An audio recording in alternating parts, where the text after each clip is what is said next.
The mansion stood still, far too silent for a place so grand. Outside, rain tapped gently against the towering glass windows.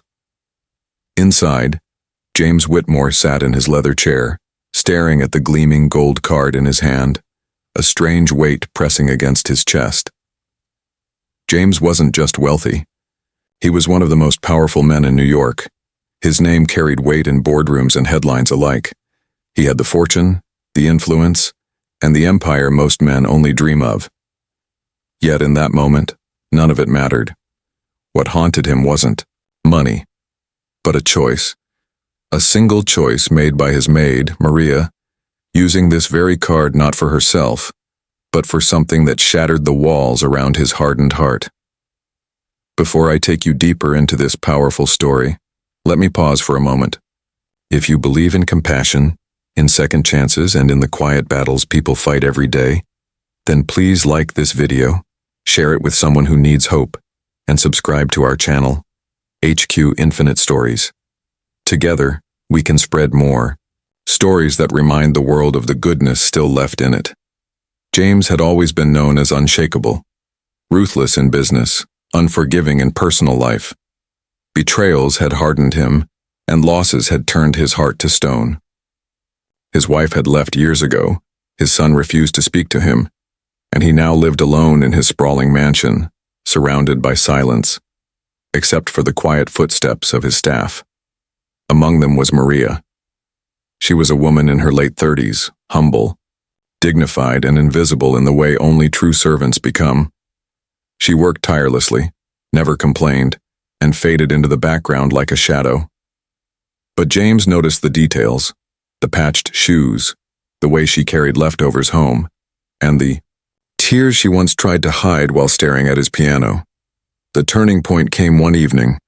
James walked in unexpectedly to find Maria trembling during a phone call. He only caught fragments.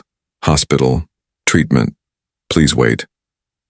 When she hung up, her tears vanished behind a forced smile. That moment stirred something in James, something he hadn't felt in years. The next morning, without asking questions that might shame her, he placed his black credit card on the counter. "Take it," he said simply. Maria froze. "Sir, I can't." But James pushed it toward her. "No excuses. Just do what you need to do." With shaking hands and tear-filled eyes, she finally accepted. James expected her to use it for groceries, maybe rent, perhaps even a little luxury for herself.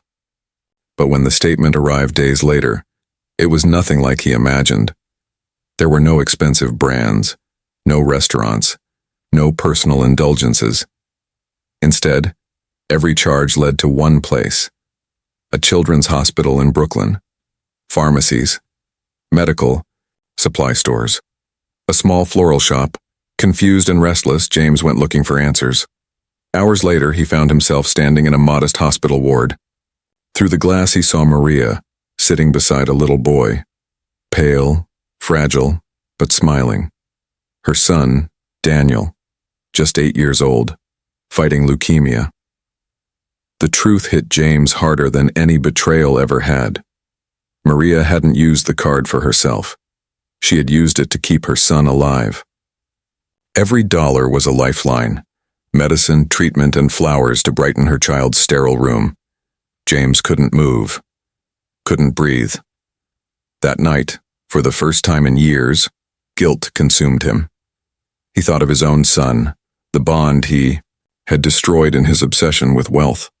And as he wandered his empty halls, he realized what Maria had given him wasn't just gratitude. It was a chance at redemption. From then on, James wasn't the same. He paid for Daniel's treatment, brought gifts, books, and even a small keyboard when he learned the boy loved music.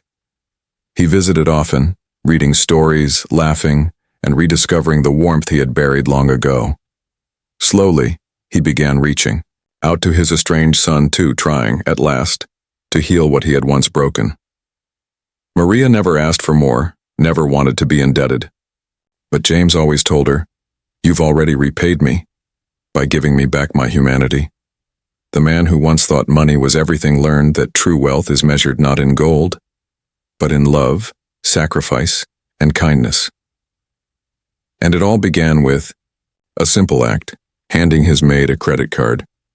As we come to the end of this story, let me ask you, did it touch your heart? If it did, please like this video, share it with someone who needs encouragement, and subscribe to HQ Infinite Stories. Your support helps us bring more tales that heal and inspire. And before you go, tell us in the comments, what does kindness mean to you? Because sometimes the smallest act of trust can transform not just one life, but many.